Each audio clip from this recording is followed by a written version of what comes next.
But if you didn't understand the company, if you're just buying on the fact the stock had gone from 26 to 16, and then it went to 10, what would you do when it went to 9? What would you do when it went to 8? What would you do when it went to 7? This is the problem that people have, is they sell stocks because they didn't know why they bought it, then it went down, and they don't know what to do now. You flip a coin, you walk around the block, what do you do? Today, we are learning from one of the greatest investors in history. Peter Lynch was a legendary mutual fund manager at Fidelity Magellan Fund. He achieved a 29% annual return, absolutely crushing the stock market over 13 consecutive years. During that period, he managed to grow the fund's size from $18 million to $14 billion. Afterwards, he retired early at 46 years old. And now, Mr. Lynch is sharing with us how to make millions during a stock market crash, a very important thing to know in today's economic conditions.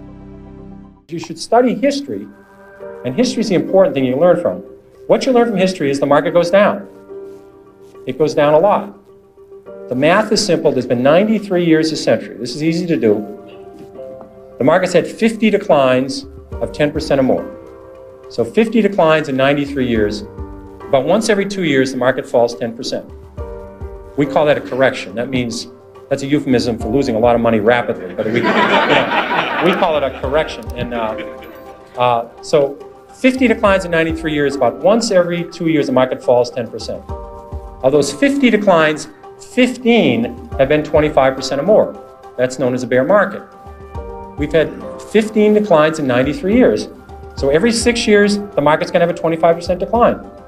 That's all you need to know. You need to know the market's going to go down sometime. If you're not ready for that, you shouldn't own stocks.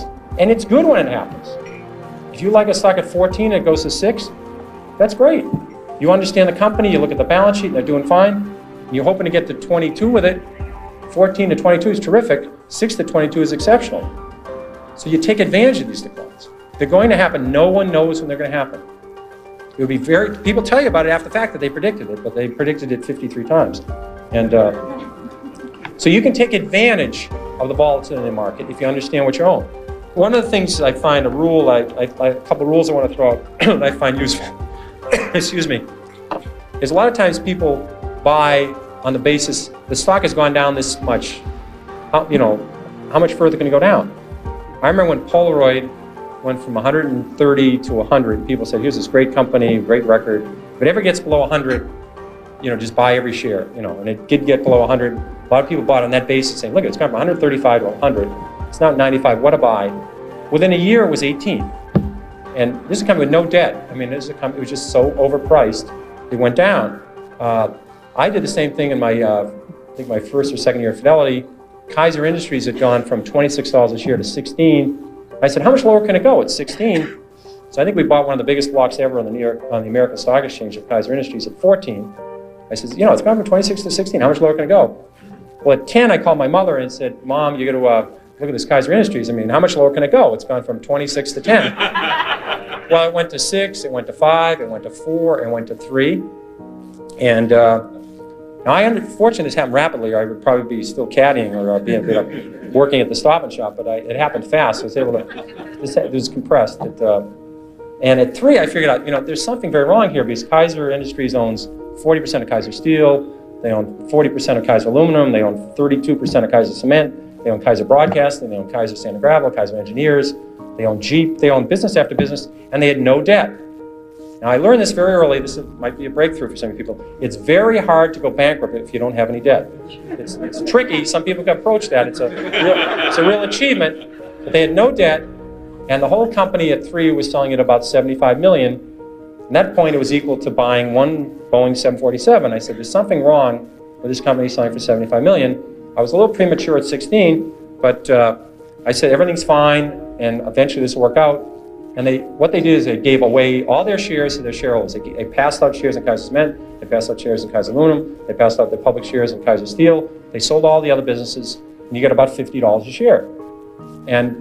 But if you didn't understand the company, if you're just buying on the fact the stock had gone from 26 to 16, and then it went to 10, what would you do when it went to 9? What would you do when it went to 8? What would you do when it went to 7? This is the problem that people have, is they sell stocks because they didn't know why they bought it, then it went down, and they don't know what to do now.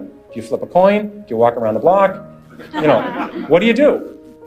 Are you concerned about the volatility in the financial markets today? Do you think something needs to be done to reduce it? I love volatility. I remember when in 1972 the market went from down dramatically, and Taco Bell went from 14 to 1. They had no debt. They never had a restaurant close, and I started buying at 7, but I kept onto it, and it went to 1. And it was the largest position in Magellan in 1978 when it was bought out by $42 by Pepsi-Cola. And I think it would have gone to 400 if they didn't buy it out. I think volatility is terrific. I think these callers are very important. I don't think the market going up 80 points one day and down 80 the next is a good thing for the public. I think that's not a very good thing. But I think all of these callers and all these other things, to keep the volatility down each day is important. But the market's going to go up and down. Human nature hasn't changed a lot in 25,000 years. And some event will come out of left field, and the market will go down or the market will go up. So volatility will occur, and markets will continue to have these ups and downs. I think that's a great opportunity if people can understand what they own. If they don't understand what they own, they can own mutual funds, try to figure out mutual funds they own, and keep adding to it. Basically, corporate profits have grown about 8% a year historically. So corporate profits double about every 9 years. The stock market ought to double about every 9 years. So I think the next market's about 3,800 today, 3,700. I'm pretty convinced the next 3,800 points will be up. It won't be down. The next 500 points, the next 600 points, I don't know which way they're going. So the market ought to double in the next 8 or 9 years. It ought to double again in the 8 or 9 years after that. Because profits will go up 8% a year, and stocks will follow. That's all there is to it. October has always been a special month. I remember in 1987, I was very, convinced the market was not in trouble, and I didn't worry about things. And Carol and I had planned this great golf vacation to Ireland, and we're going to visit one course and stay at a little house, and visit another, go all along the west coast of Ireland and play golf. And we left on a Thursday night, and the market went down 55 points that day, which was not too good. And the next day we got to Ireland, because of the time difference, we'd completed our day, and I got back to the hotel and I called in. The market had gone down 112 on Friday. And I said to Carolyn, I think if the market goes down on Monday, we're going to have to go back. And so we stayed there for the weekend. And on Monday the market went down 508 points, and my fund went from I think 12 billion to 8 billion, and that gets your attention, in two working days. I said at the end of this week I'd be have no fun. Now there wasn't a lot I could do. I mean, here I was on Monday, because the market didn't open. By 12 o'clock it was in Ireland. It was still 7 o'clock in New York. So we did spend that day, and we played around golf in the morning, and then we went somewhere and sort of watched the market deteriorate. And I did come back. There wasn't nothing I could do. I mean, just nothing I could do about it. But I think my shareholders, they called up and they said, "Well, what's Lynch doing?" They said, "Well, he's on the 6th hole, and he's he's even par up to now, but he's in a trap. This could be, this could be a triple bogey here. This could be a big inning." And I don't think that's exactly what they want to hear. So I could do something about this damn thing. So I came back home and suffered with everybody else, and fortunately I was very consistent. The market went down when I ran Magellan. On 13 years, the market went down 9 times, and every time the market went down, Magellan went down. I was 9 for 9, and because it's very important. It's another one of these numbers you ought to write down. If you put $1,000 in a stock, all you can lose is 1,000. I've done that several times, and but if you're right, you can make 5,000, 10,000, 20,000. So this business, you don't have to be right 1 out of 2 times. You can be right 1 out of 4.